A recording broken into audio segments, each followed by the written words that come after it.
आनन्दकरं प्रसन्नं ज्ञानस्वरूपं निजबोधरूपम्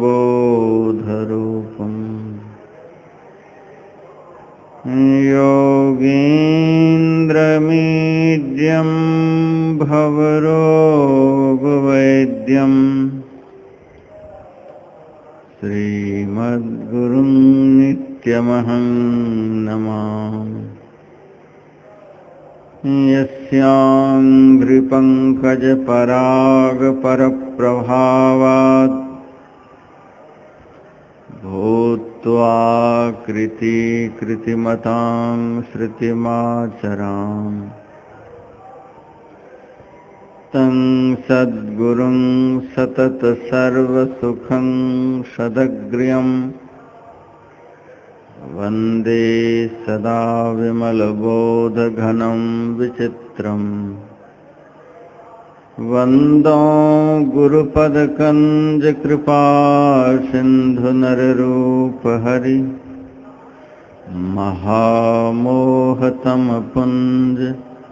जासुवचन रविकर्णिकर। मेरा मुझ में कुछ नहीं, जो कुछ है सब तोर, तेरा तुझको सौंपते क्या लगेगा मोर।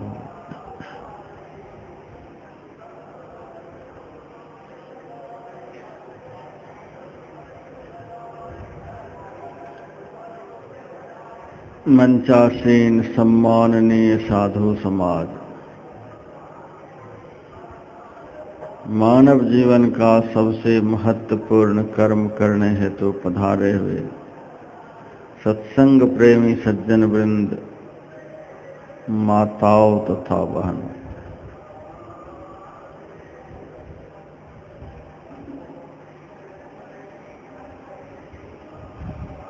धर्म ग्रंथों में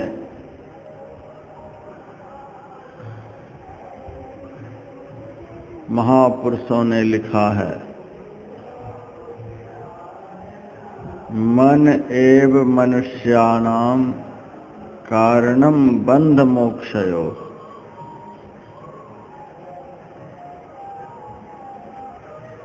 जीव के बंधन और मोक्ष का कारण उसका मन ही है।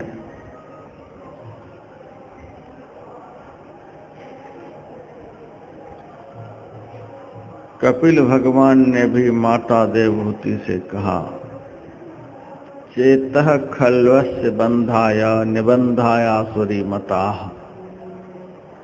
हे माता,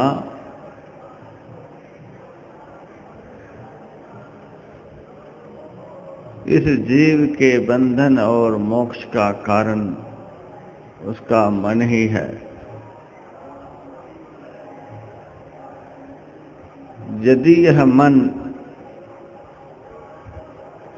भजन में लगा हुआ है,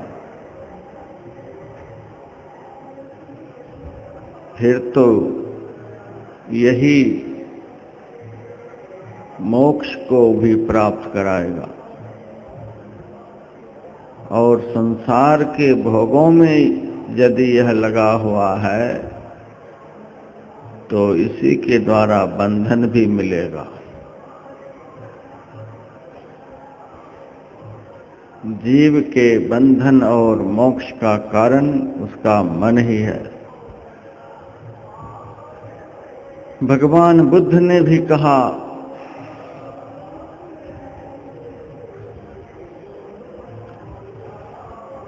परमार्थ में लगा हुआ मन, भजन में लगा हुआ मन, भगवान की तरफ लगा हुआ मन, मनुष्य का जितना कल्याण करता है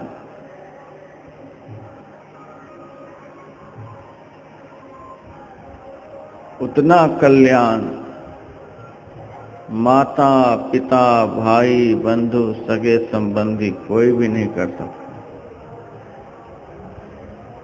संसार के भोगों में लिप्त हुआ मन मनुष्य को जितना दुख देता है उतना दुख संसार के महान से महान शत्रुओं के द्वारा भी नहीं हो सकता।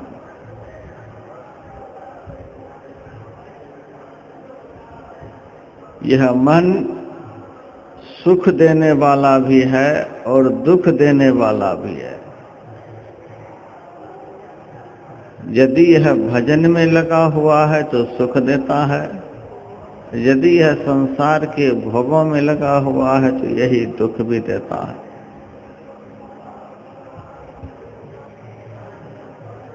लेकिन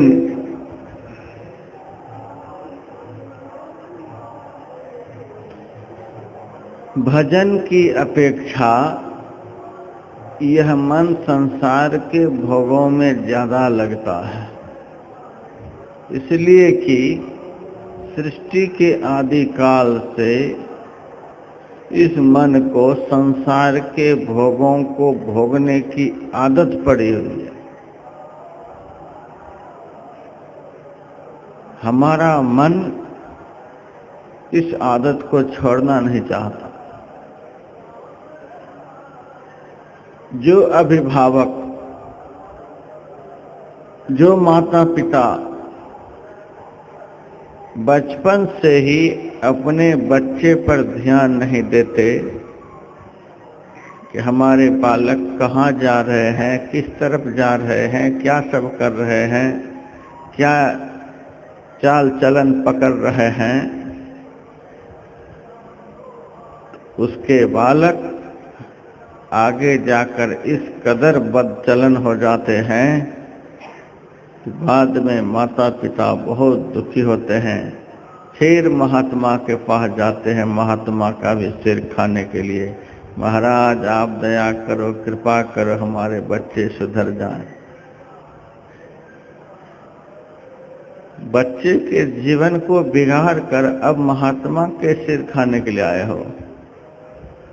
यदि बचपन से ही अपने बच्चे के कैरेक्टर पर, बच्चे के चाल चलन पर, आचार विचार पर ध्यान देते रहते, फिर बच्चे बुरे क्यों होते? माता पिता जैसे होते हैं बच्चे वैसे बनते हैं। माता वैरी पिता शत्रु जेन बालो न पाठिता। उसके माता पिता शत्रु के समान हैं जो अपने बालक के चरित्र पर, बालक के जीवन पर, बालक के भविष्य पर ध्यान नहीं देते। तो जैसे अभिभावक अपने बच्चे पर ध्यान नहीं देते हैं, लाड़ प्यार में बच्चे के जीवन को बर्बाद कर देते हैं, गोद में लेकर के अपने भी टीवी देख रहे हैं, सिनेमा देख रहे हैं, बच्चे को भी दिखा रहे हैं, बढ़िया बढ़िया 20-20 हजार के मोबाइल हाथ में पकड़ा रहे हैं, ना जाने वे बच्चे कहाँ कहाँ किस किस के साथ बातचीत कर रहे हैं। देख देख करके माता पिता खुश हो रहे हैं, हमारे बच्चे बड़े अक्लमंद, बड़े होशियार हैं। लेकिन ध्यान रहे आगे चल करके वे बच्चे इस कदर आपकी खोपड़ी को खाएंगे कि बाद में आप ही परेशान होंगे, दूसरे नहीं। यही बात है हमारे मन के साथ। हमारा मन जो आज भजन में नहीं लगता, इसका कारण क्या है? हमने अपने मन से भजन कराया ही नहीं। हमारा मन संसार के भोगों में जा रहा था, हम देख रहे थे। हमारा मन संसार विषयों का चिंतन कर रहा था, हम देख रहे थे। हमारा मन बुरे बुरे संकल्प विकल्प कर रहा था, हम देख रहे थे। हमारा मन हमारे द्वारा ही बिगाड़ा हुआ है।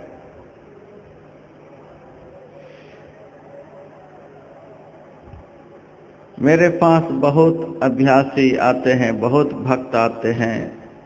महाराज, जब मैं भजन करता हूँ तो मन भाग जाता है। यह कहने वाला बहुत हमको मिलता है। महाराज, भजन में मन नहीं लगता है, यह कहने वाला भी बहुत मिलता है। मैं ऐसे भक्तों से कहता हूँ इस तरह की समस्या बताने वाले तो दुनिया में हमें बहुत मिलते हैं, लेकिन यह बताने वाले कोई नहीं मिलते कि महाराज हम साइकिल चला रहे थे, साइकिल छूट करके हाथ से भाग गई। यह कहने वाले कोई नहीं मिलते कि महाराज हम गाड़ी चला रहे थे, गाड़ी छूट करके हाथ से भाग गई। यह कहने वाले कोई नहीं मिलते महाराज हम रोटी खा रहे थे, रोटी छूट करके हाथ से भाग गई। हम पानी पी रहे थे, पानी हाथ से छूट करके भाग गए। यह कोई कहता है? नहीं कहता।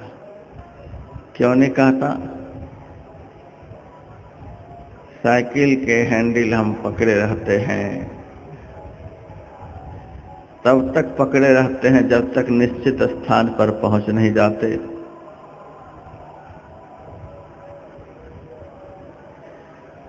गाड़ी को भी पकड़े रहते हैं, रोटी को तब तक हाथ में पकड़े रहते हैं जब तक कि उसे मुंह में डालकर खा नहीं लेते। पानी को तब तक पकड़े रहते जब तक कि पी नहीं लेते। इन सब चीजों को पकड़े रहते हैं तो ये छूटकर भागते हैं। उसी तरह से यदि हम भी भजन के समय मन को पकड़े रहते तो हमारा मन भी छूटकर नहीं भागता। जो कह रहा है कि मेरा मन भाग जाता है, वह कहने वाला जड़ है कि चेतन है? कहना पड़ेगा। जो कह रहा है कि महाराज भजन के समय मेरा मन भाग जाता है, कहने वाला चेतन है। जो भाग जाता है, जिसके लिए भागने की बात करते हैं, वह है मन। मन हमारा जड़ है कि चेतन है? कौन कहेगा कि मन चेतन है? मन जड़ है।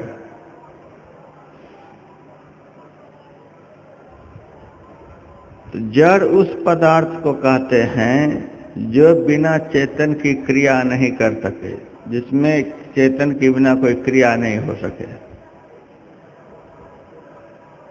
क्रिया विहीन तत्व। जब तक चेतन का संयोग नहीं होगा तब तक जड़ में क्रिया हो नहीं सकती है। मन कैसे भाग जाता है? जब तक कि भागने में हम साथ नहीं देते। हम साथ देते हैं, हम सहायता करते हैं, इसीलिए भाग जाता है। हम आप कहेंगे अभी तो हम नहीं चाहते कि मन भागे। अभी नहीं चाहते हैं, लेकिन जन्म जन्म से तो भगाते ही आए हैं। 28 सतयुग बीत गए, 28 त्रेता बीत गए, 28 द्वापर बीत गए, यह कलयुग भी 28वां चल रहा है। इतने युग युगान से हम अपने मन को अपनी शक्ति दे देकर संसार के भोगों की तरफ भगाते आए हैं। आज 1 मिनट में कैसे स्थिर हो जाएगा? अब तो इनके पीछे लगना पड़ेगा। और अब भी दुनिया के बहुत सारे भक्तों की तो स्थिति ऐसी है कि उनको पता ही नहीं है कि भजन कहते हैं किसको। बहुत भक्तों की तो ऐसी स्थिति है कि उनको पता ही नहीं है कि मन कैसे स्थिर होगा। बहुत भक्तों को तो आज तक पता ही नहीं चल रहा है कि मन को स्थिर करने वाला साधन क्या है। बहुत सारे भक्तों को तो पता ही नहीं है कि हमारा मन कैसा है। बहुत सारे भक्तों को तो आज तक पता ही नहीं चला कि हम अपने मन को अपने अंदर में कहाँ पकड़ पाएंगे, कहाँ स्थिर कर पाएंगे। बहुत सारे भक्तों को अपनी चंचलता, अपने मन की अनिश्चितता का पता ही नहीं है कि यह मन क्यों चंचल होता है, इसका कारण क्या है। मैं तो सत्संग भी करता हूँ और इस मंच पर से देखते भी रहता हूँ। सैकड़ों हजारों भक्त इसी रास्ते से आ रहे हैं, जा रहे हैं। उनको सत्संग से कोई लेना देना नहीं। हजारों हजार की संख्या में सब जा रहे हैं, सब आ रहे हैं। किस लिए आए हैं पता नहीं। उज्जैन आए हैं, किस लिए आए हैं? कुंभ में आए हैं, किस लिए आए हैं? स्नान करने के लिए आए हैं, किस लिए आए हैं? महाकाल भगवान का दर्शन करने के लिए आए हैं, किस लिए आए हैं? पंचकोशी परिक्रमा करने के लिए आए हैं। ये सब करने के लिए आए हैं। इसके पीछे क्या लक्ष्य है? यही भजन है, करते रहिए परिक्रमा।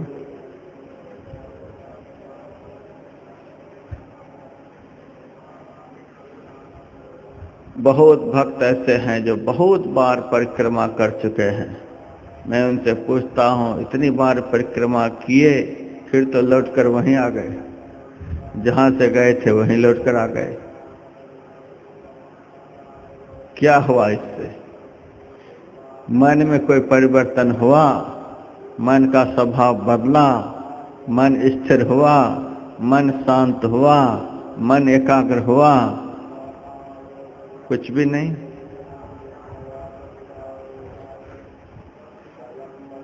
जिस क्रिया से मन शांत होता है, मन स्थिर होता है, वह क्रिया तो बैठ कर करने की है। नाच रहे हैं बाजार में, नाच रहे हैं दुनिया में, नाचने से मन स्थिर होगा? आपसे ज्यादा नाचने के लिए मन को आता है। आपको 84 लाख जोनियों में नचा नचा करके हालत खराब कर देगा, और अभी भी स्थिर होना नहीं चाहते हैं। स्थिर होने का प्रयास करिए। बहुत भक्तों से मैं पूछता हूँ, कहाँ आए हैं? तो उज्जैन। उज्जैन का क्या अर्थ होता है? बस हाथ खड़े कर देते हैं। उज्जैन का क्या मतलब हुआ? उज्जैन आए हैं। घूम रहे हैं सड़क पर, कह रहे हैं उज्जैन आए हैं। चल रहे हैं रोड पर, कहते हैं उज्जैन आ गए। दुकान में बैठकर गोलगप्पे खा रहे, कहते हैं उज्जैन आ गए। इधर से उधर भटक रहे हैं, कहते हैं उज्जैन आ गए। अभी आप सड़क पर हैं, रोड पर हैं, दुकान में हैं, इधर उधर घूम रहे हैं। उज्जैन कहाँ आए? उज्जैन आए होते तो आपका कल्याण हो गया होता। मैंने एक दिन उज्जैन शब्द का अर्थ यहाँ बतलाया था। उत उपसर्ग है। जिन शब्द से जैन शब्द बना हुआ है। उज्जैन, उज्जैन। जिन का अर्थ होता है वीर। वीर के साथ उपसर्ग लगा हुआ है। बहुत बड़ा वीर अर्थात महावीर।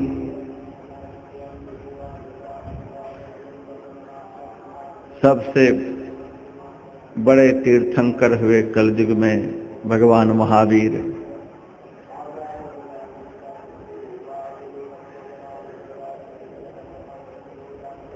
जिन्होंने संसार के सारे वीरों को जीत लिया, वह तो वीर कहलाता है। और जिन्होंने अपने चंचल चलायमान मन को जीत लिया, वे महावीर कहलाते हैं। चंचल चलायमान मन को जीतने वाले योद्धा कौन है संसार में? वो योद्धा का क्या नाम है? संत कबीर साहब की वाणी में, तन धर सुखिया कोई न देखा, जो देखा सो दुखिया हो। उदय अस्त की बात कहत हूँ, सबका किया विवेका हो। घाटे बाढ़े सब जग दुखिया, क्या गिरही बैरागी हो। सुखदेव आचार्य दुख के डर से, गर्भ से माया त्यागी हो। जोगी दुखिया जंगम दुखिया, तपसी को दुख दोना हो। आशा तृष्णा सबको व्यापे, कोई महल नहीं सोना हो। साँच कहो तो कोई न माने, झूठ कहा नहीं जाई हो। ब्रह्मा विष्णु महेश्वर दुखिया, जिन यह राह चलाई हो। अवधू दुखिया भूपति दुखिया, रंग दुखी विपरीति हो। कहे कबीर सकल जग दुखिया। सारी दुनिया में दुखिया के लिस्ट ही लिस्ट आ रहा, सब दुखी सब दुखी। कबीर साहब से पूछा गया आपकी निगाह में कोई सुखी नहीं है? कहा एक ही आदमी। उस आदमी का क्या नाम है? कहा संत सुखी। इस संसार में एकमात्र सुखी कोई है तो संत हैं, संत सुखी। संसार में सब दुखी हैं, स्वर्ग के समस्त देवी देवता भी दुखी हैं, तो संत कैसे सुखी हो गए? कबीर साहब ने कहा संत ने अपने जीवन में एक ही काम किया, इसीलिए सुखी हो गए। हम कामनाओं के बाजार में घूम रहे हैं, इसीलिए दुखी हैं। सारे दिन में न जाने कितने काम करते हैं, कितने काम करते हैं, काम से कभी फुर्सत नहीं। बड़ी मुश्किल से घर के काम धंधों को छोड़कर महाकुंभ की नगरी, महातीर्थस्थली, यह उज्जैन की भूमि है, यहाँ आए। यहाँ भी फुर्सत नहीं है। कभी चाय पीने के लिए उस दुकान में, कभी कुल्फी खाने के लिए उस दुकान में, कभी पानी के लिए उस चौराहे पर, कभी नाच देखने के लिए उधर, तो कभी रामलीला देखने के लिए उधर, तो कभी कहीं कभी कहीं। यहाँ भी चैन कहाँ है? यहाँ भी तो पागलों की तरह भटक रहे हैं। यहाँ आकर के भी स्थिर कहाँ है? यहाँ आने पर भी काम छूटा नहीं। स्वर्ग के देवता भी काम से छूटे नहीं। ब्रह्मा जी के हाथ में भी सारी दुनिया को बनाने का काम, विष्णु भगवान के हाथों में सारी दुनिया को खिलाने का काम, शिव जी के हाथों में सारी दुनिया के नियंत्रण करने का काम, कोई काम से छूटे ही नहीं, इसीलिए सब दुखी है। काम का बाजार लगा हुआ है।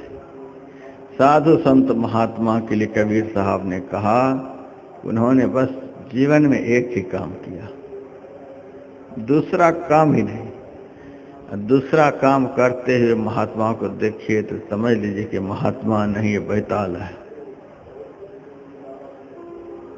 ये बैताल के चक्कर में पड़ा हुआ है, इसीलिए दूसरे काम के चक्कर में पड़ा हुआ है।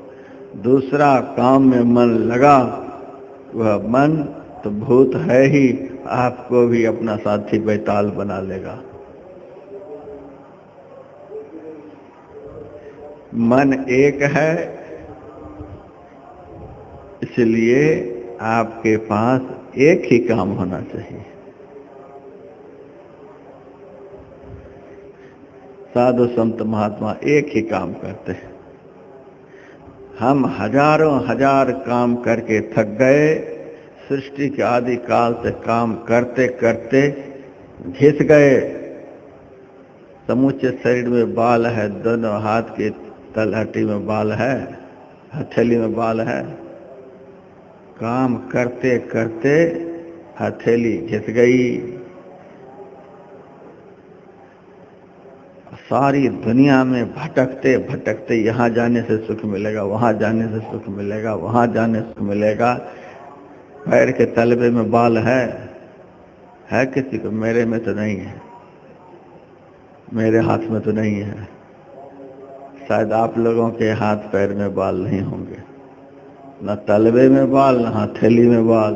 मतलब सारी दुनिया में सुख पाने के लिए भटकते भटकते पैर के तलबे घिस गए, सारे बाल झड़ गए, आज तक सुख नहीं मिला। सारी दुनिया के कामों को करते करते हथेली छिल गई, एक भी बाल नहीं, फिर भी अब तक सुख नहीं मिला। जब अब तक नहीं मिला तो आगे भी नहीं मिलेगा। यदि सुख चाहते हैं, आराम चाहते हैं, शांति चाहते हैं, तो जिस किसी भी तरह से अपने मन को एक काम में लगाइए। संत ने एक ही काम किया। आप कहेंगे कब से इस पंक्ति को बोल रहे हैं, काम बतलाते ही नहीं। संत ने कौन सा काम किया? जल्दी बोल देंगे तो आप उस काम के महत्व ही नहीं समझेंगे। इसीलिए भूमिका बना बना बना बना करके बोल रहा हूँ, उस काम की महत्ता आप लोगों को समझ में आ जाए। संत सुखी किस काम को करके, बस एक काम करके। वो कौन सा काम, चलो कह ही देते हैं, संत सुखी मन जीती हो। उन्होंने बस एक ही काम किया है कि जिस किसी भी तरह से अपने चंचल चलायमान मन को स्थिर कर लिया, अपने बस में कर लिया, उस मन को जीत लिया। हम खेती तो करते हैं लेकिन मन के अधीन होकर, हम पढ़ाई तो करते हैं मन के अधीन होकर, हम नौकरी तो करते हैं मन के अधीन होकर, हम तीर्थ धाम तो करते हैं मन के अधीन होकर, हम मंदिर मस्जिद तो करते हैं मन के अधीन होकर, हम जप तप तो करते हैं मन के अधीन होकर। मन के अधीन होकर के जो कर्म होंगे उस कर्म से कभी सुख नहीं मिलेंगे। मन को अधीन करके जो कर्म होंगे उस कर्म से आनंद के झरना फूटेंगे। संत सुखी मन जीती हो। उन्होंने मन को अधीन करके काम किया है। कबीर साहब की वाणी सुनिए, मन के मते न चालिए, मन के मते अनेक, जो मन पर असवार है वह साधु कोई एक। मन के कहे अनुकूल आप मत चलिए, नहीं तो ये मन आपको किस गड्ढे में लेकर के जाएगा पता नहीं। मन के कथनानुकूल आप आचरण नहीं करिए। मन का स्वभाव है चंचल होना, मन का स्वभाव है विषयों को ग्रहण करना। मन के स्वभाव के अनुकूल यदि आप आचरण करते रहेंगे तो कभी भी सुखी नहीं हो पाएंगे। मन के मते न चालिए, क्योंकि मन का एक मत नहीं है। ये मन बड़ा भारी संत मत है। मन के मते अनेक, ये मन के अंदर अनंत अनंत संकल्प विकल्प का खजाना है। एक मिनट में न जाने कितनी बात को यह मन सोचेगा, पूरे दिन में यह मन कितनी बात को सोचेगा, आप लिख नहीं पाएंगे, आप याद नहीं कर पाएंगे। मन के मते अनेक। बस हमारे परदादा गुरु ने इतना ही कह दिया, एक दिल लाखों तमन्ना। इतने से भी संतोष नहीं हुआ तो कहते हैं उस पे भी ज्यादा हविष। अनंत इच्छाएं हैं, उसके बाद भी अपनी इच्छा को कम नहीं करना चाहता है, उस पे भी ज्यादा हवस और भी लालच है, और चाहना और चाहना।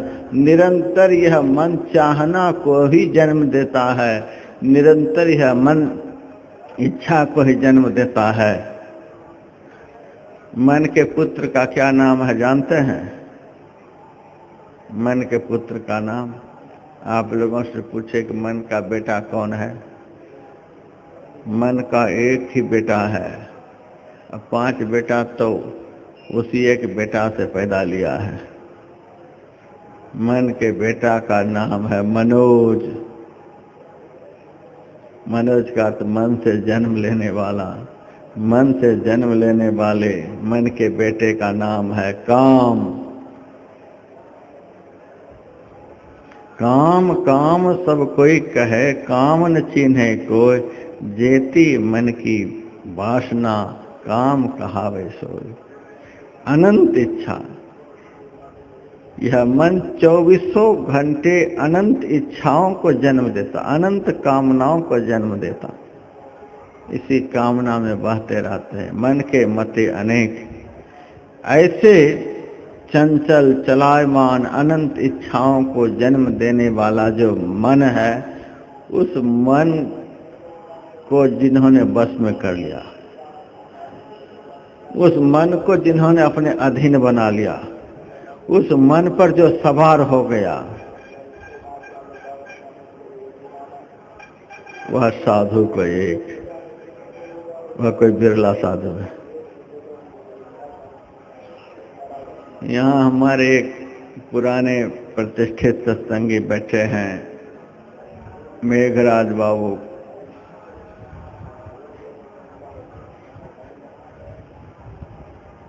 एक दो दिन पहले हम घूम रहे थे, ये भी साथ में थे, ये सुना रहे थे कि अखबार में छपा है कि किस महात्मा की गाड़ी कितने लाख की है। सबसे अधिक पैसे वाली गाड़ी किसके पास है? नाम काहे के लिए बतलाएंगे। 84 लाख वाली गाड़ी किसी के पास है, किसी के पास 50 लाख की गाड़ी है, किसी के पास 60 लाख की गाड़ी है, किसी के पास 40 लाख की गाड़ी है। आपका बड़ा दुर्भाग्य है कि ऐसी जगह है जहाँ बड़ी मुश्किल से 1 महीने के लिए गाड़ी मांगे हैं। बिना गाड़ी का शिविर यही एक आपको मिलेगा, बाकी तो भले एक तंबू हो लेकिन गाड़ियां 2 जरूर खड़ी मिलेंगी। बिना गाड़ी का यह शिविर है, कोई गाड़ी नहीं। हमारे गुरुदेव ऐसे थे कि चाहते तो हवाई जहाज आगे पीछे, लेकिन अत्यंत वृद्धावस्था में शिष्यों के बहुत आग्रह करने पर एक छोटी सी कार आई थी। लोग कहते थे, महाराज आपके गुरुजी के पास गाड़ी नहीं थी, गाड़ी नहीं थी, बिना सवारी के सब दिन पांव पैदल ही घूमते रहे। मैंने कहा, हमारे गुरु महाराज के पास जो गाड़ी थी, वह गाड़ी मैं नहीं कह सकता कि भारत के किसी भी महात्मा के पास होगी।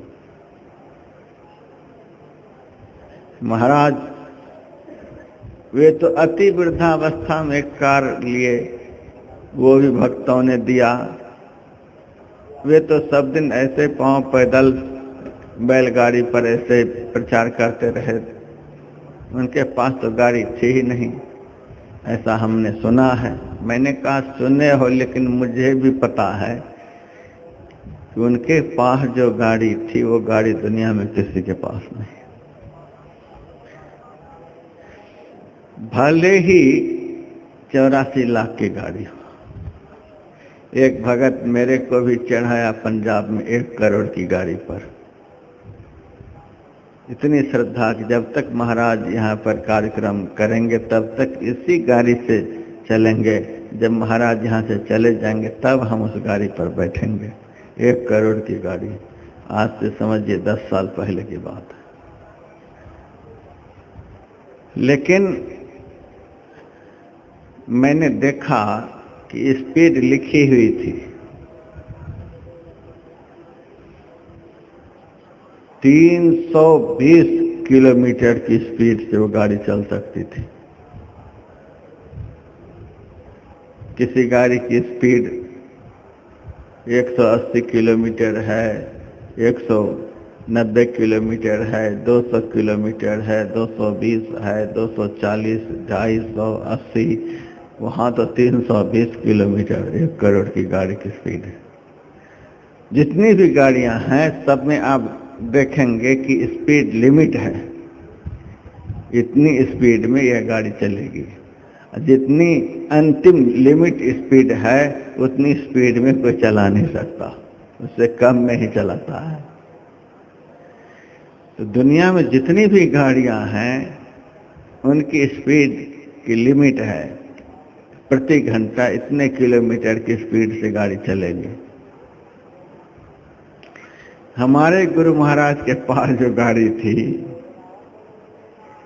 अनलिमिट,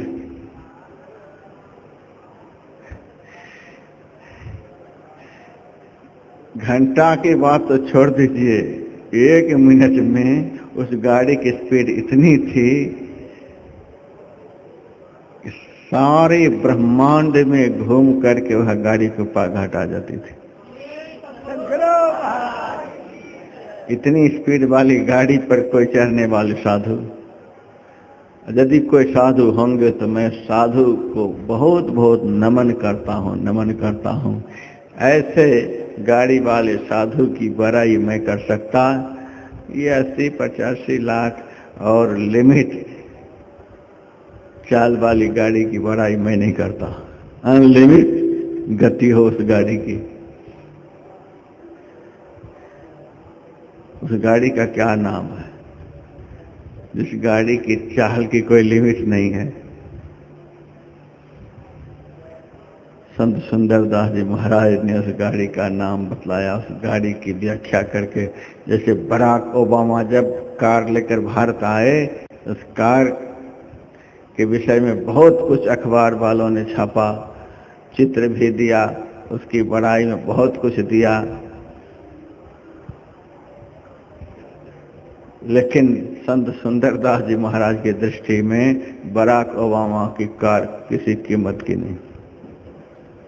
सुनिए संत किस गाड़ी पर चलते हैं, संत की गाड़ी की स्पीड। और सबसे बढ़कर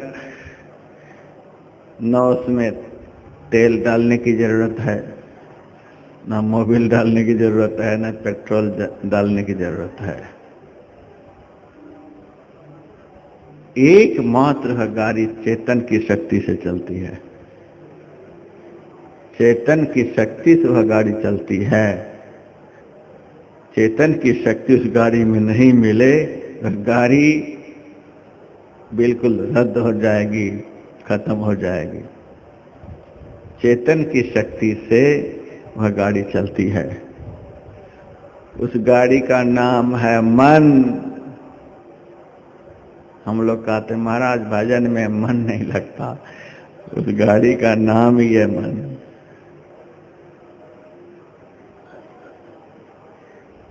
आपका अहोभाग्य है कि एकाध मिनट भी उस मन को एकाग्र करने का अभ्यास करते हैं। अहोभाग्य, अहोभाग्य। वह गाड़ी न रोड पर चलती है, न आकाश में चलती है, न पाताल में चलती है। उसकी अपनी इच्छा है। कौन सड़क बना ले, वो अपने से ही सड़क का निर्माण करता है।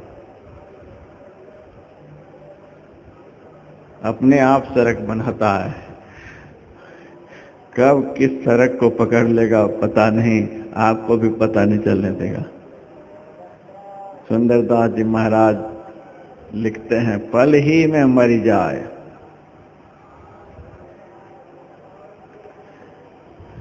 उस गाड़ी की सवारी करने वाला मरता नहीं, वह चेतन है। गाड़ी भले खत्म हो जाए, लेकिन गाड़ी पर बैठने वाला खत्म नहीं होता। प्रायः ऐसा देखा जाता है, गाड़ी खतरे में पड़ जाती, गाड़ी का एक्सीडेंट हो जाता है तो बैठने वाले भी खत्म हो जाता है। लेकिन मन रूपी गाड़ी ऐसी है, जो उसको चलाने के लिए जानता, वह कभी मरता नहीं है। गाड़ी भले खत्म हो जाए, लेकिन गाड़ी चलाने वाला खत्म नहीं होगा। पल ही में मर जाए, पल ही में जीवित है। कब मरकर वह जिंदा हो जाता है पता नहीं। मन रूपी गाड़ी तुरंत एक्सीडेंट, तुरंत सावधान। कब यह मन मर जाए, कब यह मन जीवित हो जाए पता नहीं। पल ही में मर जाए, पल ही में जीवित है। पल ही में पर हाथ देखत बिकानो है। कब किसके हाथ में बिक जाए। कभी काम के वशीभूत हो जाएगा, कभी क्रोध के वशीभूत, कभी लोभ के वशीभूत, कभी मोह के वशीभूत, कभी ईर्ष्या के वशीभूत, कभी द्वेष के वशीभूत, कभी किसी इंद्रिय के वशीभूत, कभी किसी विषय के वशीभूत। पल ही में पर हाथ देखत बिकानो है। कब किस विषय के हाथ में ये बिक जाएगा, कब किस विकारों के अधीन हो जाएगा पता नहीं चलेगा। जब सारी दुर्दशा करा देगा फिर पता चलेगा। पल ही में पर हाथ देखत बिकानो है। पल ही में फिरे नवखंड और ब्रह्मांड सब। देखियो अनदेखियो सो तो या तो नहीं छानो है, जातो नहीं जानियत। भजन करने के लिए बैठे थे, नाम सिमरन करने के लिए बैठे थे, और कब यह मन कलकत्ता, मुंबई, अमेरिका, इंग्लैंड चला गया कुछ पता नहीं। कब चला गया भजन छोड़कर कुछ पता नहीं, जातो नहीं जानियत। कब वापिस आ गया इसका भी पता नहीं चलता। आव तो न दिसे कछु, कब आ गया कुछ पता नहीं। ऐसे ही बलाई से अब तो परो पानो है, सुंदर कहत या की गतिहु ने लखी परे, मन के प्रतीत को करत दीवानो है। वह पागल है जो इस चंचल चलायमान पर विश्वास करता है यह अपने आप स्थिर हो जाएगा। कभी विश्वास नहीं करना चाहिए। भगवान बुद्ध ने भी इस सवारी के विषय में कहा है, दूरंगमं। भगवान बुद्ध ने मन के लिए बताया दूरंगमं, बहुत दूर तक गमन करने वाला। कहाँ एक क्षण में चला जाएगा पता नहीं। दूरंगमं, और लिमिट किलोमीटर। दूरंगमन किसको साथ में लेकर के यह जाता है, किसी का नाम नहीं बतलाया। एक चरम, अकेला विचरण करने वाला, बिल्कुल स्वच्छंद स्वतंत्र होकर संसार रूपी विषय में विचरण करने वाला एक चरम। कैसा इनका शरीर है, कितना मोटा तगड़ा है। अशरीरम, बिना शरीर का, बहुत दूर तक गमन करने वाला, अकेला विचरण करने वाला, बिना शरीर का विचरण करने वाला। इसका शरीर भी नहीं, उर बिनु खुर बिनु चरण चोंच बिनु, ऐसा बतलाया है कबीर साहब ने। परली पार एक बेल के बिरवा, ताके पात नहीं है रे, पात होत चुगी जात मृगवा, मृगा के शीश नहीं है रे।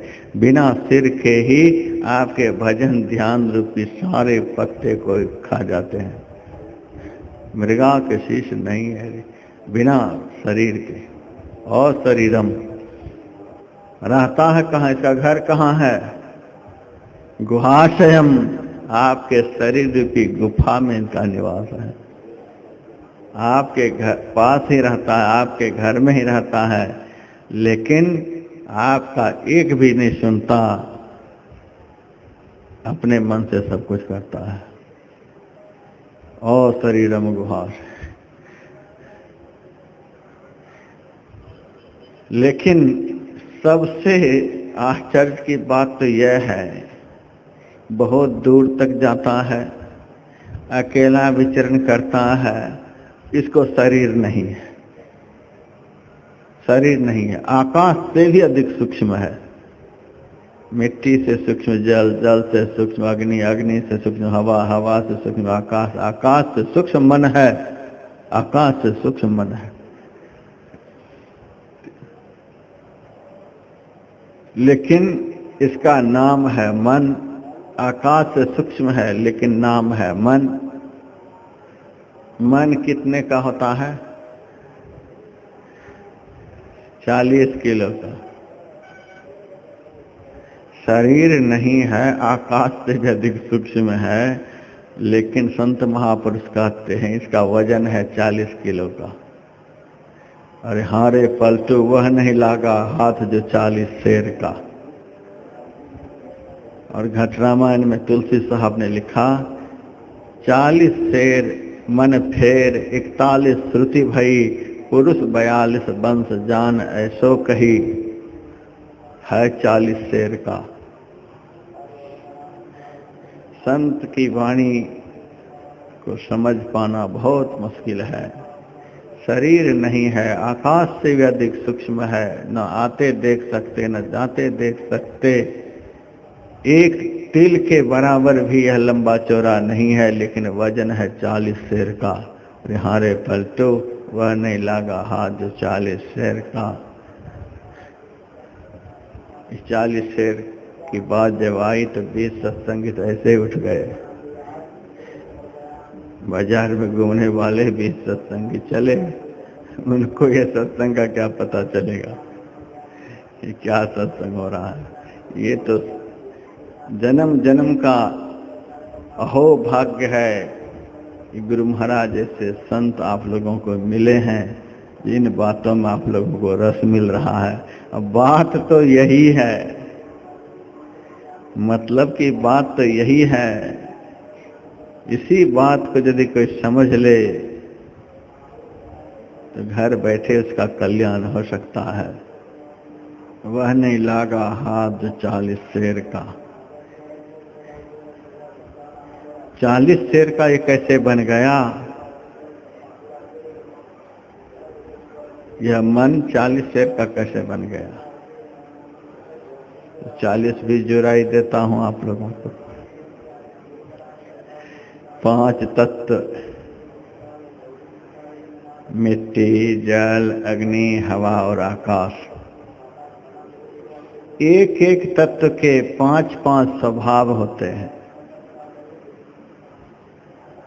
तो पांचों तत्व के 5-5 स्वभाव हो गए तो 25 हो गए। मिट्टी तत्व के 5 स्वभाव, हाड़, मांस, चमड़ा, नस, केश। जल तत्व का 5 स्वभाव, मूत्र, लार, पसीना, वीर्य, खून।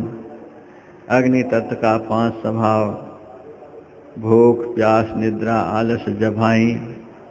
वायु तत्व का 5 स्वभाव, बोलना, चलना, पसरना, सिकुड़ना, बल करना। आकाश तत्व का 5 स्वभाव, काम, क्रोध, लोभ, मोह और अहंकार। ये 25 हो गए। 25 से 5 30 हो गए। 5 कर्म की इंद्रियां, हाथ, पैर, मुंह, गुदा और लिंग। 5 ज्ञान की इंद्रियां, आंख, कान, नाक, जिह्वा और त्वचा। इन 40 को जब मिला दिया जाता है तो हो जाता है एक मन। 40 शेर के वजन को कौन उठाएगा? बुढ़ा तो पहले हाथ खड़ा कर देगा, महाराज मेरा तो मन अब लगता नहीं। कभी कमर में दर्द बताएगा, कभी घुटने में दर्द बताएगा। बुढ़ा तो पहले हाथ खड़ा कर देगा। हाँ, यदि बचपन से तौलते तौलते बुढ़ा हो गया है, फिर उसे बुढ़े की बात मैं नहीं करता। लेकिन सारी दुनिया से रिटायरमेंट लेकर के जो यहाँ ज्वाइन किया है, वह बुढ़ा तो हाथ खड़ा कर देगा। न तो बच्चे इसको उठा सकता, छोटा बालक भी उठा नहीं सकता। बालक से तात्पर्य अज्ञानी। न तो अज्ञानी जीव से मन नियंत्रण में हो सकता, और न वासना के बाजार में घूमते घूमते घूमते जो जीर्ण शीर्ण हो गया है, ऐसे महाभोगी से भी मन नियंत्रित नहीं हो सकता। बीच वाला ही इसके ऊपर नियंत्रण कर सकता है।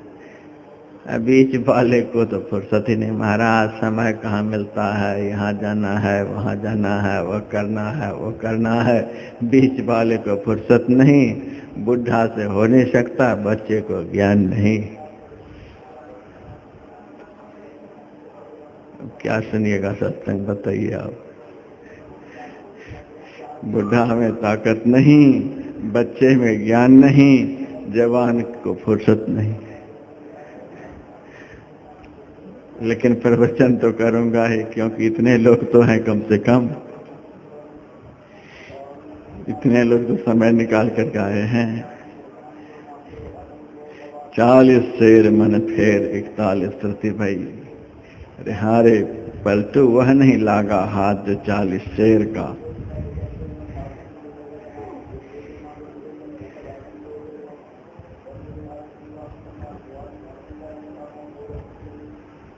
सबसे ताज्जुब तो तब होता है जब गीता में अर्जुन की बात हम पढ़ते हैं।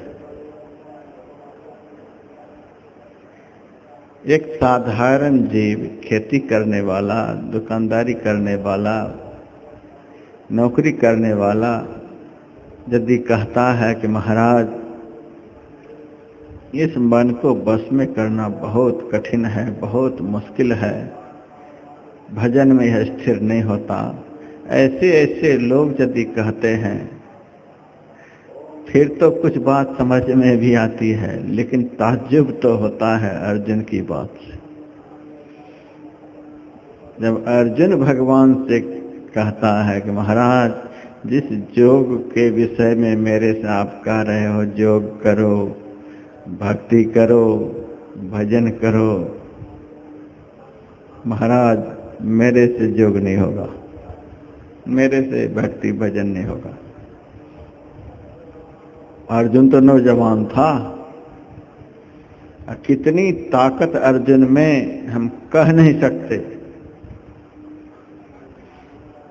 जब भगवान श्री कृष्ण महाभारत के आरंभ काल में सबके बल का परीक्षण करने लग गए, एक बार तो समुद्र के तट पर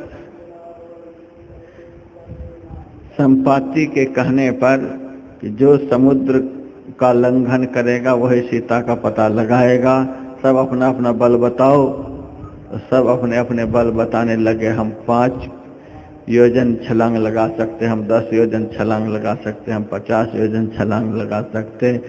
जाम्बवान ने कहा मैं बुढ़ापे में भी 95 छलांग लगा सकता हूँ, और अंगद ने तो कहा मैं पार तो जा सकता हूँ लेकिन वापस आने में संदेह है। उसी तरह से महाभारत की लड़ाई अब शुरू होनी है और सबके बल का परीक्षण भगवान श्री कृष्ण करने लगे कि बताओ तुम लोग कितने दिनों में महाभारत की लड़ाई को खत्म कर सकते हो। किसी ने 20 दिन बताया, किसी ने 40 दिन बताया, किसी ने 60 दिन बताया। अर्जुन चुपचाप बैठा हुआ है। अर्जुन से भगवान ने पूछा, अर्जुन ने कहा भगवान यदि आपकी कृपा रही तो हम 3 दिन में महाभारत की लड़ाई खत्म कर देंगे।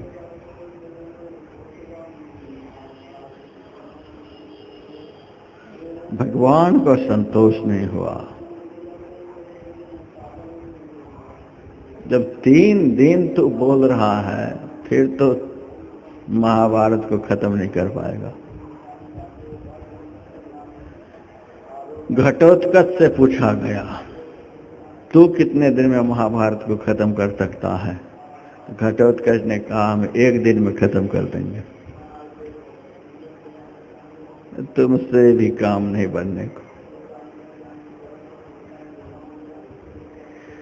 फिर भगवान ने घटोत्कच पुत्र बर्बरी से पूछा कि बर्बरी तू बता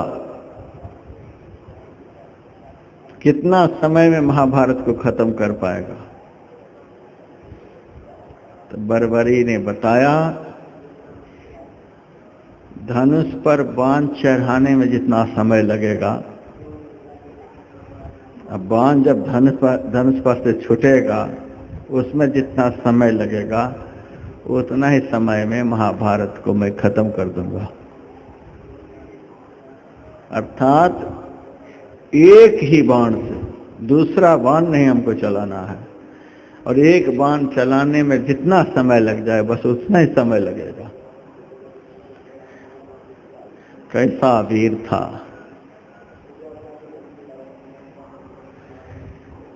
भगवान ने कहा मुझे तो विश्वास नहीं होता कि तू एक बाण में इतना बड़ा काम कर सकता है।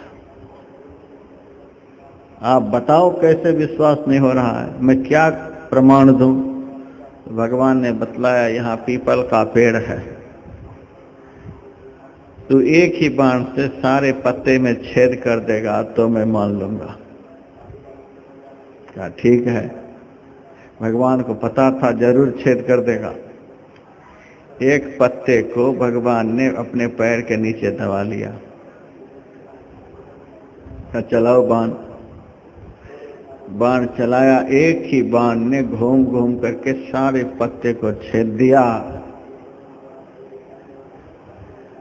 और भगवान के तलवे के नीचे भी वह बाण घुस करके उस पत्ते में छेद कर दिया। भगवान ने पैर को उठाया तो बाण ने उस पत्ते में भी छेद कर दिया था। फिर भगवान के मन में हुआ महाभारत ऐसी लड़ाई और विजय श्री मिलेगी राक्षस के बेटा को। ये राक्षस का बेटा है, जस तो मिलना चाहिए भक्त को, यह तो राक्षस है। भगवान ने सुदर्शन चक्र से बर्बरी के सिर को काट लिया। जस मिलेगा भक्त को। ये दुराचारी राक्षस है, इनका दुनिया में नाम हो जाएगा तो आसुरी शक्ति का संसार में प्रचार होगा। सारे परिवार के लोग रुदन करने लग गए कि महाराज इतने बड़े वीर को आपने खत्म कर दिया। मैं आसुरी शक्ति को खत्म करने के लिए अवतार लिया हूँ, ये असुर है। असुर ने इतना बड़ा करामात करके दिखलाया और जिसमें देवत्व है, देवत्व पीछे पड़ गया, पीछे रह गया। तो आसुरी शक्ति का विनाश करने के लिए तो मेरा अवतार हुआ है। ये आसुरी शक्ति है, इसको खत्म करना है हमको। आसुरी शक्ति प्रबल हो जाएगी।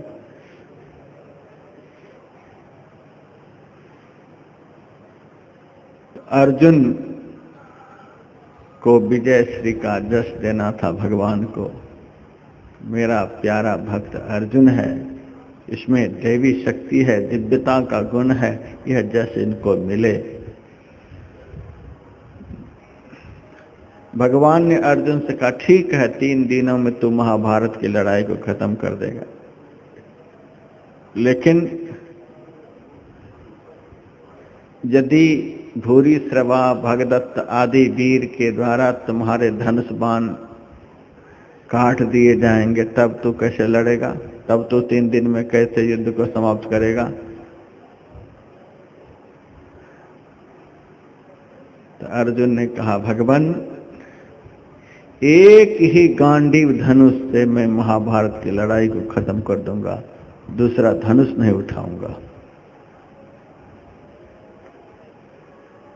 कितना बड़ा बलवान अर्जुन कि एक ही गांडीव धनुष से हौसला रखते हैं 11 अक्षौहिणी सेना को खत्म करने की। इतना बड़ा बलवान। और इनकी वीरता से भगवान शंकर भी प्रसन्न हो गए थे, शिव पुराण में लिखा हुआ है। भगवान शंकर से युद्ध करते करते भगवान शंकर को भी संतुष्ट कर दिया था। भगवान शंकर ने संतुष्ट होकर पाशुपत अस्त्र दिया अर्जुन को।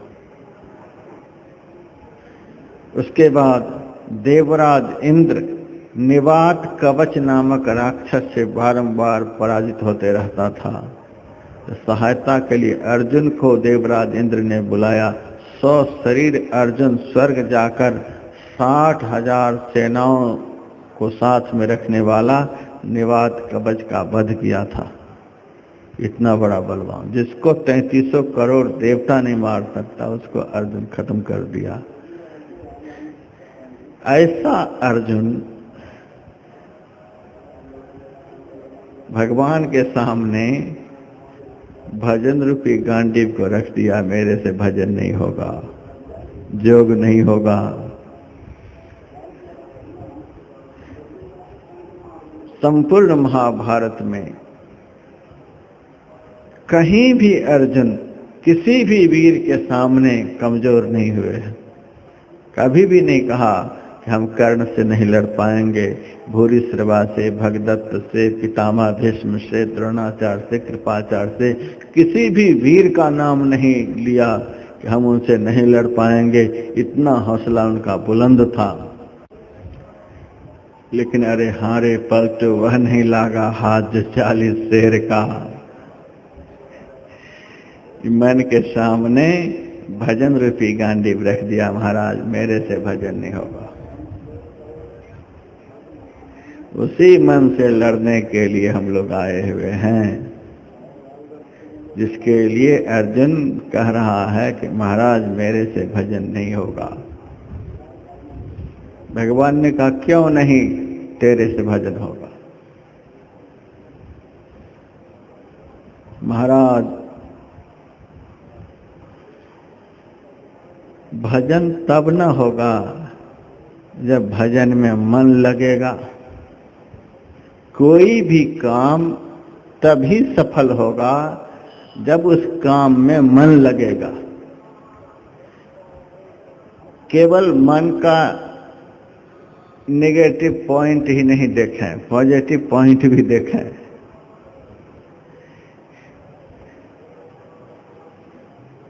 किसी भी काम में सफलता तभी मिलती है जब उस काम के साथ मन लगता है। जैसे दुनिया का कोई भी यज्ञ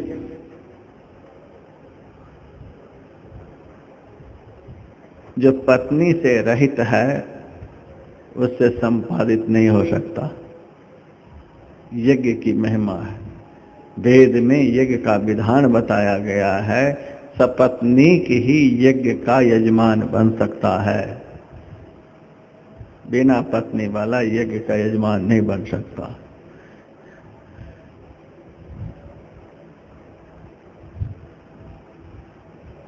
श्रृंगी ऋषि वशिष्ठ बुलावा, पुत्र काम शुभ यज्ञ करावा। श्रृंगी ऋषि को गुरु वशिष्ठ जी ने बुलाया था पुत्रेष्ठ यज्ञ के लिए, लेकिन श्रृंगी ऋषि अविवाहित थे। अविवाहित श्रृंगी ऋषि के द्वारा यज्ञ कैसे होगा? महाराज दशरथ के मित्र थे राजा रोमपाद। रोमपाद की पुत्री का नाम था शांता। उन्होंने अपनी पुत्री शांता को दशरथ जी को गोद दे दिया था। उसी शांता के साथ श्रृंगी ऋषि का विवाह हुआ। उसके बाद यज्ञ का यजमान बन करके श्रृंगी ऋषि बैठे, उन्होंने आहुति दी, तब यज्ञ नारायण भगवान प्रकट हुए हैं। महाभारत में इसका विस्तार से वर्णन है। इतना बड़ा तपस्वी श्रृंगी ऋषि जिन्होंने जीवन में कभी नारी को देखा ही नहीं था, नारी को कौन का आदमी को भी नहीं देखा था। हिरनी के पेट से उनकी पैदाइश हुई थी, आदमी को भी नहीं देखा था। आदमी किसको कहते हैं? कैसे कैसे श्रृंगी ऋषि का अयोध्या लाया गया है, बड़ा विस्तार से वर्णन है। तो कोई भी यज्ञ का यजमान वही बन सकता है जो सपत्नीक होगा। वेद का ऐसा विधान है। भगवान राम ने सीता को वन भेज दिया, अब अश्वमेध यज्ञ करने को तैयार हैं। कैसे होगा अश्वमेध यज्ञ? सीता जी की स्वर्णमयी प्रतिमा बनाई गई, उनके अंदर गुरु वशिष्ठ जी ने प्राण तत्व का संचार किया, उनके साथ गांठ जोड़ करके भगवान राम ने अश्वमेध यज्ञ किया था। तो जैसे बिना पत्नी के संयोग से कोई भी यज्ञ का संपादन नहीं हो सकता, वैसे ही बिना मन के संयोग से दुनिया का कोई भी कार्य नहीं हो सकता। मन का संयोग चाहिए, भजन हो चाहे भोग हो, मन का साथ जरूर चाहिए।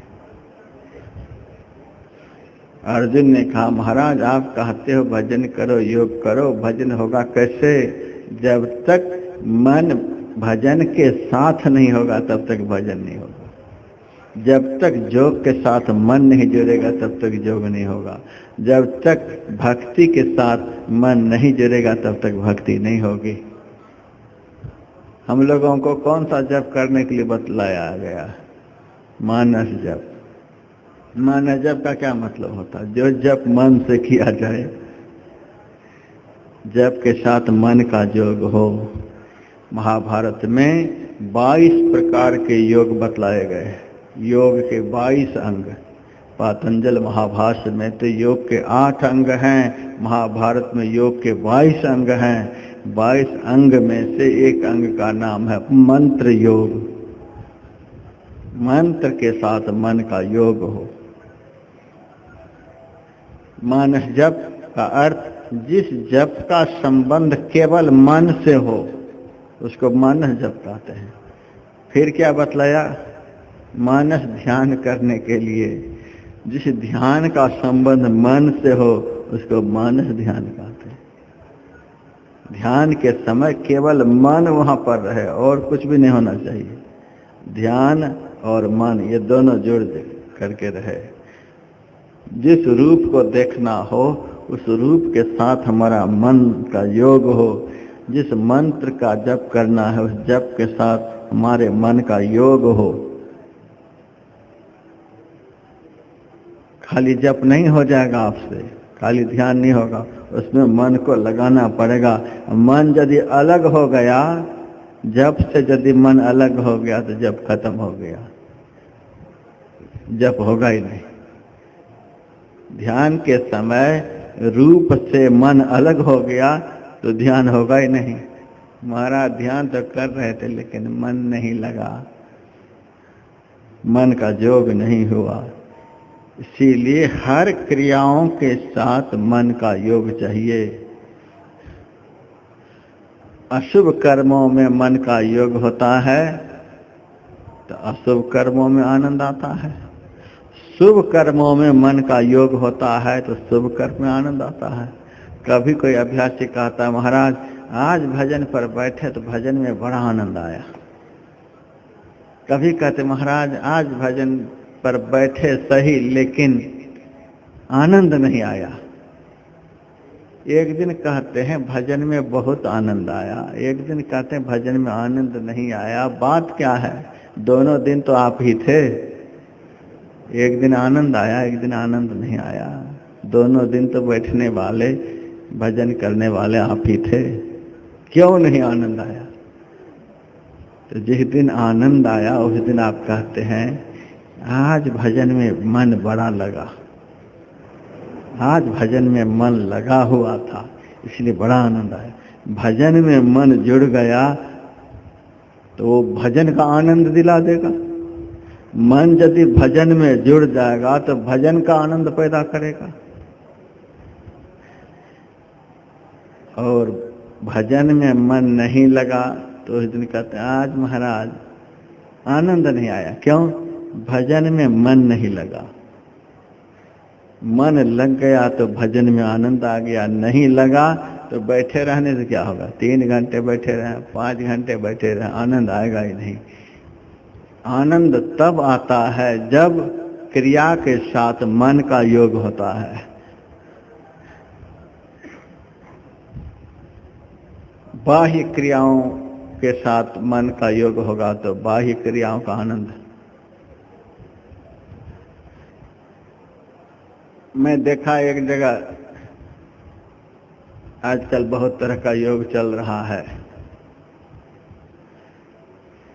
किसी का बेटा मर गया था, 8-10 आदमी के साथ वो भी योगा कर रहा था।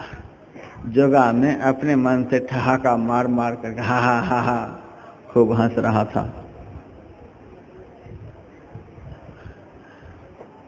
ये जबरदस्ती हंसने से हंसने का आनंद आएगा। और 5 मिनट के बाद योगा खत्म हो गया तो सिर पर हाथ लिए बैठा हुआ है, महाराज जी बेटा मर गया। तो आप 10 मिनट पहले हा हा हा हा कर रहे थे, वो तो योगा कर रहे थे, हंस थोड़े रहे थे। हंसना ऐसे हो जाता है, जब तक दिल प्रसन्न नहीं होगा तब हंसना होगा कैसे? दिल प्रसन्न होगा, अंदर से जब प्रसन्न होंगे तब हंसना होगा। ऐसे देखा था कि हा हा हा करने से थोड़े हंसने का आनंद आता है। जब हंसने में मन का योग होगा तब हंसने में आनंद आएगा। मन तो बेटा के चिंतन से जुड़ा हुआ है, केवल मुंह हा हा हा कर रहा है, इससे थोड़े आनंद आ जाएगा। जब बेटा के चिंतन से मन हटेगा और योग के चिंतन में मन लगेगा, तब हंसने में आनंद आएगा। किसी से हम बातचीत करते हैं और बातचीत में मन नहीं लगा हुआ है, सामने वाला कहता आप क्या बोल रहे हैं, सोच कुछ और रहे हैं, बोल कुछ और रहे हैं, क्या बोल रहे हैं। आपको भी लगेगा अनमने ढंग से बातचीत कर रहे हैं, क्योंकि बोलने के साथ मन का योग नहीं है। न आपकी बोली सुनने में दूसरे को आनंद आता है, न आपको बोलने में आनंद आता है। हर क्रिया में तभी आनंद आता है जब उस क्रिया के साथ मन का योग होता है। रोने में भी मन लगता है, तब रोना होता है। जब पुत्र के वियोग में मन लगता है तब रोना भी आता है, नहीं तो रोना आएगा ही नहीं। जब तक मरे हुए पुत्र का चिंतन मन नहीं करेगा तब तक रोना भी नहीं हो सकता आपसे। कोई भी क्रिया की सफलता मन के योग से ही होती है। जब तक मन का योग नहीं होगा तब तक कोई भी क्रिया में सफलता नहीं मिलेगी। आज अर्जुन कहता है महाराज आप कहते भजन करने के लिए, भजन में मन लगता कहाँ है, योग में मन लगता कहाँ है। भगवान ने कहा नहीं लगता है, तो कारण क्या है, क्यों नहीं लगता है तुम्हारा मन। अब सुनिए अर्जुन बोल रहा है, चंचलम ही मन है कृष्ण। प्रभु यह मन बड़ा चंचल है। चंचल है इसलिए भजन नहीं होता है। हाँ महाराज, मन जो चंचल है इसीलिए भजन नहीं होता। और कुछ है, और कोई कारण है तो मन की चंचलता के साथ देखिए और कितना कारण को अर्जुन जोड़ रहा है। चंचलम ही मन है कृष्ण। अब दूसरा कारण प्रमाथि, मन के साथ प्रमाथ शब्द का प्रयोग हुआ है। प्रमाथ का अर्थ होता है प्रमथन करने वाला। मंथन शब्द के साथ प्र उपसर्ग लगा हुआ है। अब मंथन की क्रिया ही ऐसी है कि जिस क्रिया के होने से गुप्त चीज प्रकट हो जाती है। दूध का मंथन होता है, उसके लिए प्रमंथन शब्द का प्रयोग होता है, मंथन शब्द का प्रयोग होता है। दूध में घी समाया हुआ है, आप देखते नहीं हैं, लेकिन मंथन उस क्रिया का नाम है जिस क्रिया के होने से गुप्त घृत दूध से पृथक हो जाता है। मैंने देखा है बड़े बड़े डैम पर जाकर, वहाँ विद्युत उत्पत्तिकरण होता है, बड़े बड़े पंखे लगे हुए होते हैं, स्विच ऑन करते हैं पंखा घूमने लग जाता है, बड़ा बड़ा पंखा है। अब पानी में वह पंखा घूमता है, पानी में बिजली को देखते हैं। ताज्जुब की बात कि ठंडी चीज से, पानी से बिजली पैदा होती है। इतनी स्पीड में पंखा को घुमाया जाता है, इतनी स्पीड में, लेकिन उस स्पीड के साथ भी उपसर्ग नहीं लगता। प्रमथन शब्द का प्रयोग होता है, केवल यही कहते पानी का मंथन। एक ही जगह पर पंखा घूमता है, एक ही जगह पर मटका में मथानी घूमती है। स्पीड से घूमने के कारण गुप्त चीज जो है उससे निकल आती है। पानी में जो गुप्त रूप से अग्नि है, अग्नि तत्व प्रकट हो जाता है।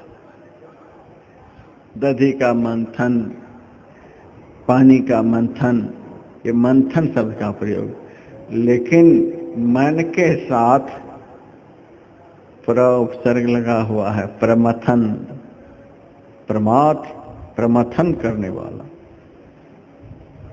अभ्यासी जब भजन करने के लिए बैठता है, अभ्यासी के अंदर में यह केवल मंथन ही नहीं करता है, प्रमंथन करता है।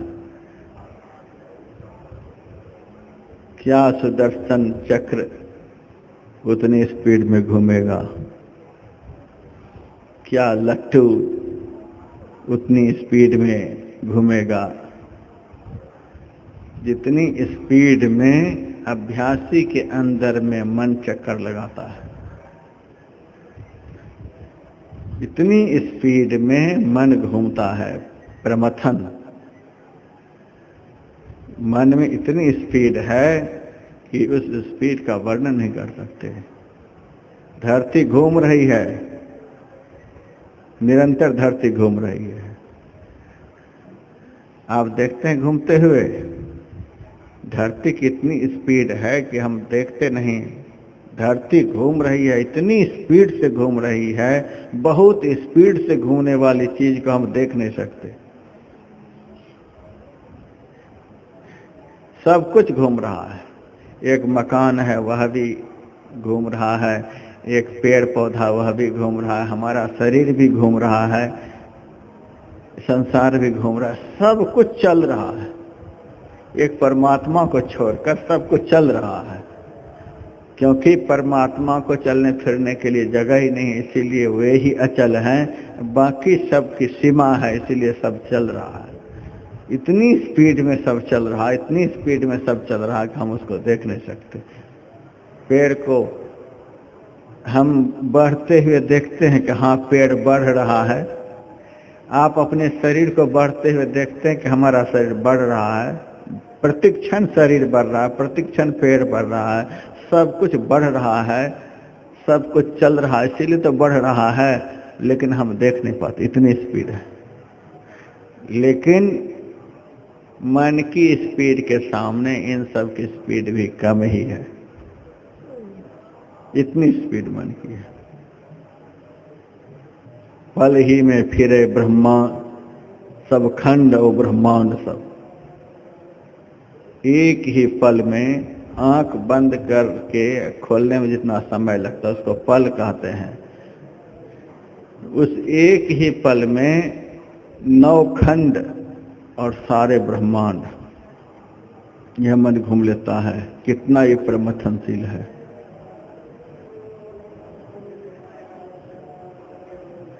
जैसे मंत्र की महिमा बतलाने पर मंत्र जप करने की इच्छा होती है, उसी तरह से मन से लड़ना है ना। संचालक महोदय बोले थे मन से लड़ने की बात, तो पहले मन को जानना पड़ेगा ना कि मन कैसा है, इससे लड़ पाएंगे कि नहीं लड़ पाएंगे।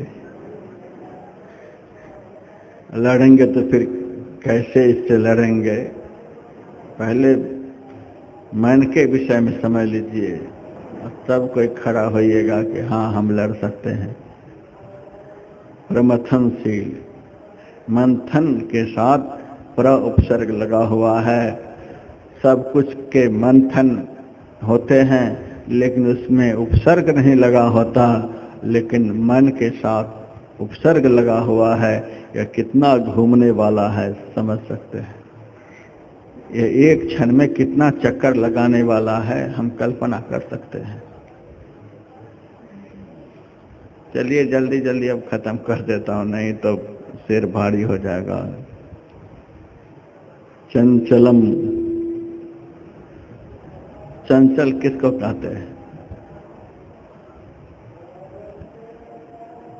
24 घंटे डोलते रहते हैं, तो चंचल कहते हैं।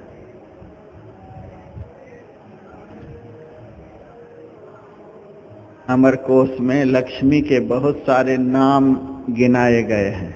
ये नाम लक्ष्मी का इंदिरा, लोक माता, माँ, क्षीरोद, तनया, रमा, भार्गवी, लोक जननी, ये सब नाम लक्ष्मी के हैं। तो लक्ष्मी के बहुत सारे नामों में एक नाम है चंचला, फिर है चपला, चंचला, चपला, अति चंचला, कभी स्थिर नहीं रहने वाली। चंचला का अर्थ कभी स्थिर नहीं रहने वाली। वही मन का भी संकेत है, चंचलम, कभी स्थिर नहीं रहने वाला। पहला नाम इस मन का कि चंचल, कभी स्थिर नहीं रहने वाला। सब अनुभव करिए। इसमें उदाहरण देकर बताने की बात थोड़े है। ऐसा चंचल है, ऐसा चंचल है, कैसा चंचल है, ये खुद सबको अनुभव करिए। कैसा चंचल है इसका भी अनुभव सब कोई नहीं कर सकता। जो सच्चे सद्गुरु के शिष्य हैं वही अनुभव कर सकते। बाकी को तो इस विषय का कुछ पता ही नहीं, सिर से ये सब बात निकल जाएगी। 24 घंटे चलायमान, उसी को चंचल कहते हैं। एक क्षण के लिए भी स्थिर नहीं। और कितनी स्पीड में यह चलता है, कितनी दूर तक चलता है, यह कोई बतला नहीं सकता। चंचलम ही मनः कृष्ण। प्रमाथ, प्रमथन का भी अर्थ आपने सुन ही लिया। तीसरा शब्द बोलूंगा फिर तो क्या कहा जाए। बलवत दृढ़म, दृढ़ बलवान, पैर जमा करके लड़ने वाला, कभी हटेगा नहीं आपसे। आप भले हट जाएं लेकिन ये नहीं हटेगा। बलवत दृढ़म, दृढ़ बलवान, ऐसा बलवान कि जो कभी आपसे हटेगा नहीं।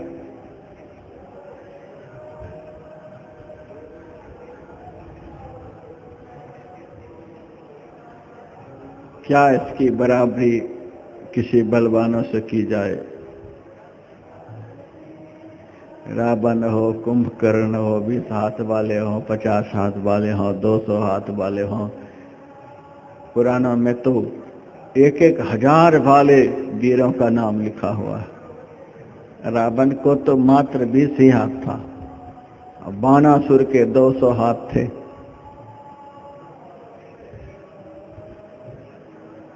और सहस्त्रार्जुन के 1,000 हाथ थे। 1,000 हाथ वाले रावण जब उनसे गया था लड़ने के लिए तो क्या लड़ता।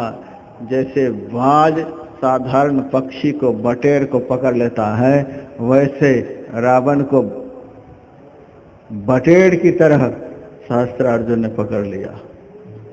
कितने दिनों तक अपने पास रखा, कितना नाच नचाया। उनके छोटे छोटे बच्चे उनके माथे पर दीपक जला जला करके नचाता था। बहुत दिनों के बाद पता चला तो पुलस्त ऋषि जाकर के छुड़ाया था। ऐसा सहस्रार्जुन, ऐसा बलवान, जिस रावण के चलने से चलत दशानन दौलत अवनी। जैसे छोटी नाव के ऊपर हाथी चढ़ जाए तो नाव की जो दशा होती है, उसी तरह से रावण के चलने से पूरी पृथ्वी की दशा। और इस पृथ्वी की लंबाई चौड़ाई कितनी है? 50 करोड़ योजन। पृथ्वी की लंबाई चौड़ाई 50 करोड़ योजन। और ऐसी पृथ्वी पर रावण चलता था तो पृथ्वी नाव की तरह डोलती थी। और ऐसे रावण को जिन्होंने बटेर पक्षी की तरह पकड़ लिया, वह सहस्रार्जुन कितना बड़ा बलवान होगा। और ऐसा बलवान ने भी कभी जीवन में मन को नहीं पकड़ पाया। ये मन कैसा बलवान होगा समझिए।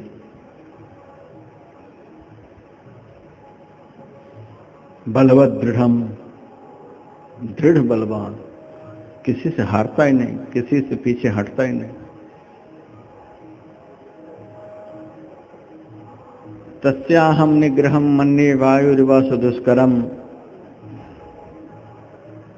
हे प्रभु, ऐसे मन को रोकना,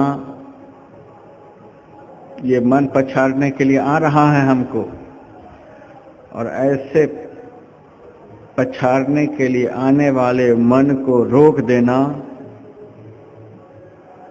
सामने नहीं आने देना इतना ही कठिन है जैसे हवा को रोकना कठिन है। हवा को कोई रोक नहीं सकता। हिमालय पहाड़ को भी उड़ा देने की ताकत हवा में है। तो जिस तरह से हवा को रोकना बहुत कठिन है, उसी तरह से इस मन को रोकना बहुत कठिन है। इसीलिए महाराज मैंने पहले कहा हमसे योग नहीं होगा।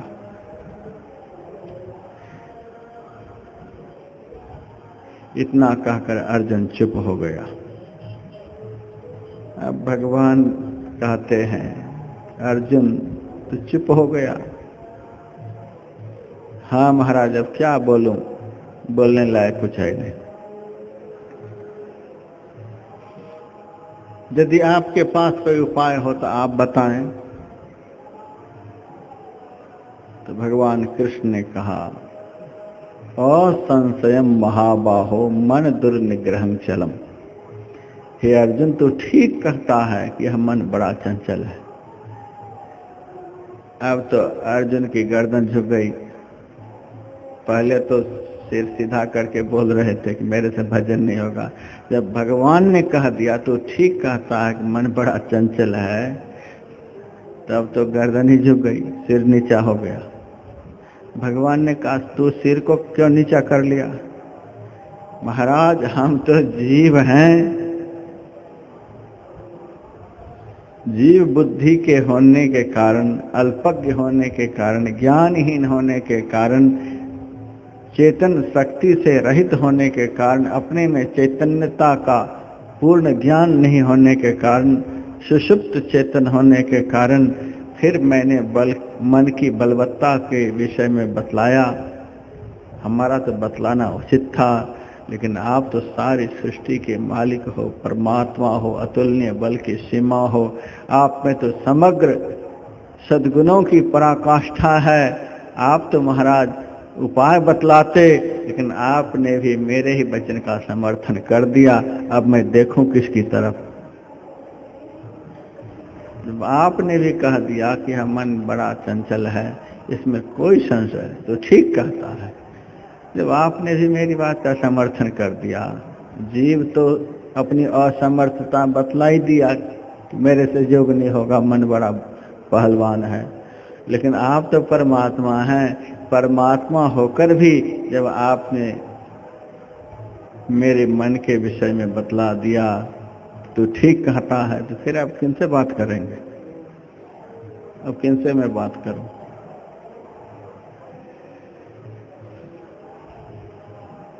भगवान ने कहा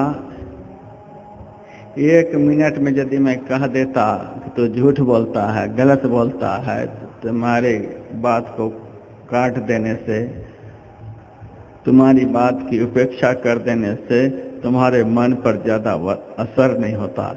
इसीलिए तुम्हारी बात का पहले समर्थन करके अब अपना प्रस्ताव रखता हूँ। किसी की बात को तुरंत काट दीजिएगा तो उसको बात समझ में नहीं आएगी। समर्थन कर देने पर थोड़ी देर के लिए वह शांत होता है। जब आदमी शांत होता है तभी किसी के प्रस्ताव को सुनता है। शांत करके फिर अपना प्रस्ताव रखा। ठीक कहता है, यह मन चंचल है, चलायमान है, कोई संशय नहीं, लेकिन यह वश में होता है। अब अर्जुन खुश हुआ। भगवान ने कहा दिया वश में होता है। तो ठीक है महाराज, बतलाओ यह मन कैसे वश में होता है? इसके लिए 2 क्रियाएं हैं जिसे करने से मन वश में होता है। उन क्रियाओं का नाम महाराज बताओ। भगवान ने कहा क्रिया का नाम तो अभी बतला देता हूँ, लेकिन क्रिया की व्याख्या कल सुबह के सत्संग में।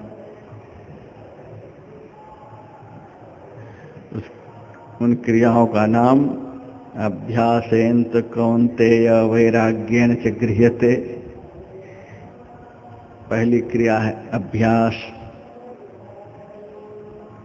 दूसरी क्रिया का नाम है वैराग्य। क्या मन अभ्यास और वैराग्य से बस में होता है।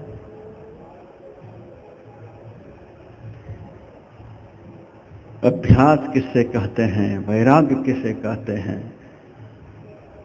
इन दोनों विषय को जो समझ लेंगे वे ही अभ्यासी अपने मन को बस में कर पाएंगे। कल अभ्यास और वैराग्य के विषय में हम चर्चा करेंगे। अभ्यास किसको कहते हैं, वैराग्य किसको कहते हैं। और भगवान के वचन में प्रामाणिक बात होगी, ये नहीं कि अपने मन से कुछ बना करके कह देंगे। भगवान ने जो अभ्यास की व्याख्या की है गीता में, भगवान ने जो वैराग्य की व्याख्या की है गीता में, भगवान के ज्ञान के अनुकूल व्याख्या होगी। आप लोग पूरी तैयारी में रहें इन दोनों क्रियाओं को समझने के लिए।